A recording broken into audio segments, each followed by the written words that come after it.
Hello friends, welcome back to my channel. आज आपके साथ में एक शरबत शेयर करने जा रही हूँ। आपने अगर इसे पहले कभी नहीं पिया है ना, आप एक बार इसको बना कर देखना। आप इसे हमेशा अपने घर पर ट्राई करेंगे। गर्मियों में तो स्पेशली ठंडा ठंडा शरबत मिल जाए तो क्या ही बात है। इसका ना बहुत ही ईजी तरीका मैंने शेयर किया है, इससे आप फटाफट से इसे बना सकते हैं। तो यहाँ पर हमने लिए है जेली, जो कि स्ट्रॉबेरी फ्लेवर है। तो ये मैंगो में भी आती है। इसमें ना एक शैशे अलग से निकलता है।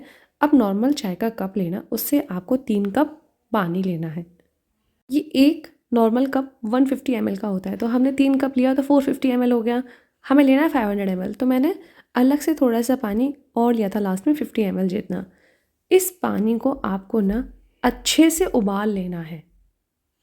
इससे तो हम गैस पर रख देंगे और यहाँ पर इसमें ये वाला जब पाउडर रहता है वो निकाल लेंगे और ये शैशे अलग से निकलता है, इसी में वो भी डाल देंगे और इससे आप अच्छे से पहले मिक्स कर लेना, इसमें कोई भी लम्स वगैरह ना हो। और इसकी एक बहुत ही ऐसी ट्रिक मैं आपको बता दूंगी कि अगर आप फर्स्ट टाइम में भी बनाएंगे ना, आपने पहले कभी जेली नहीं बनाई है तो भी बन जाएगी। ये पानी सारा हम इसमें डाल देंगे। पानी ध्यान रखिएगा, उबलता हुआ गर्म पानी होना चाहिए। आप बस इसे अच्छे से मिक्स कर देना और फिर आपको इसे जिस भी शेप में बनाना है ना, वो आप बर्तन ले लेना। तो यहाँ पर हमने इसको अच्छे से मिक्स कर दिया है।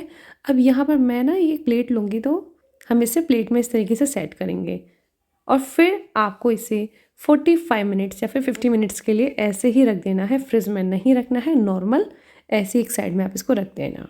यहाँ पर हमने 10 मिनट के लिए अच्छा गरम, तेज़ गरम पानी में साबूदाने को भिगो के रखा था।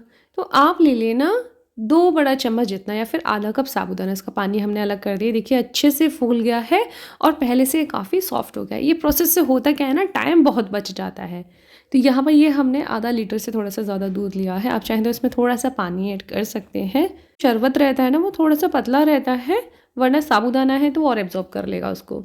अब दूध को आप अच्छे से उबाल लेना, उसके बाद में साबूदाना आप इसमें ऐड कर देना और मुश्किल से आपको इसे पकाने में 8 से 10 मिनट लगेंगी, लो टू मीडियम फ्लेम पर। पकाना क्या है, बेसिकली जो साबूदाना थोड़ा सा रह जाता है ना, वो 10 मिनट में और पककर तैयार हो जाएगा।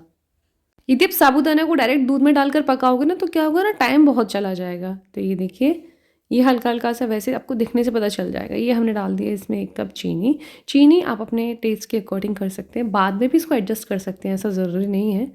बस 2 मिनट के लिए और पका लेना, चीनी मेल्ट हो जाए। तो यहाँ पर ये पककर तैयार हो गया है। गैस को हम बंद कर देंगे और इसे आप पूरी तरह से ठंडा होने देना। और ये देखिए, ये हम चेक कर लेते हैं, देखिए पता चल रहा है ये सेट हो गया है। टच करके भी आप इसको पता कर सकते हैं, ये बिल्कुल अच्छे से जेली सेट हो गई है। अब मान लीजिए ये आपने इसको सेट करने के लिए रखा, ये नहीं सेट हुई, वही नहीं जमी, ये बिल्कुल पानी जैसा ही रहा, तो एक काम करना, इसे वापस से एक बर्तन में करना और 3-4 मिनट तक इसको अच्छे से उबाल लेना, बल्कि 5-7 मिनट तक उबाल लेना। फिर इसको सेट करने के लिए रखना, सेट हो जाएगी। फिर भी ना हो ना तो और उबाल लेना। बट आप ये मत सोचना कि सामान वेस्ट हो गया है, टाइम वेस्ट हो गया, सब बिल्कुल भी नहीं है। ये एक तरीका होता है। तो आप जेली बनाएंगे, फर्स्ट टाइम में भी बनाएंगे और नहीं जमे तो बस ये वाला तरीका अपना लेना। बहुत सिंपल सी बात है। और नाइफ से आप इसको इस तरीके से कट करें ना, ये देखिए एकदम परफेक्ट जेली बनकर तैयार हो गई है।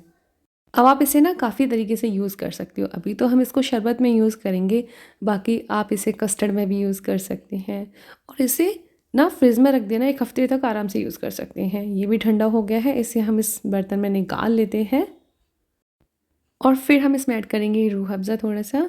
ये ना फ्लेवर के लिए, भाई स्ट्रॉबेरी फ्लेवर है, इससे कलर अच्छा आ जाएगा, रोज़ का फ्लेवर आ जाएगा। और इसे अच्छे से आप मिक्स कर देना। देखिए अच्छे से हमने मिक्स कर लिया है और अभी हम इसमें ज़रूरत के हिसाब से जेली ऐड करेंगे।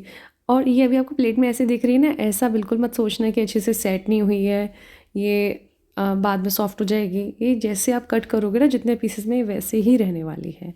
और बस यहाँ पर ये एकदम ठंडा शरबत आप सर्व करना, बहुत टेस्टी लगता है।